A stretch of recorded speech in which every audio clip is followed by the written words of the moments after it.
hindi po kami taga dito. Winelcome niyo po kami ng ganito. Maraming salamat po sa inyo.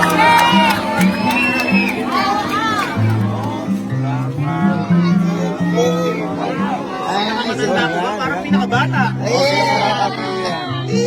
So, ngayong araw po, paalis kami ulit ngayon para simulan na ang pang-8 misyon. Siyam. Ha? Pang-siyam. Pang-siyam. Kaya nandito na ako.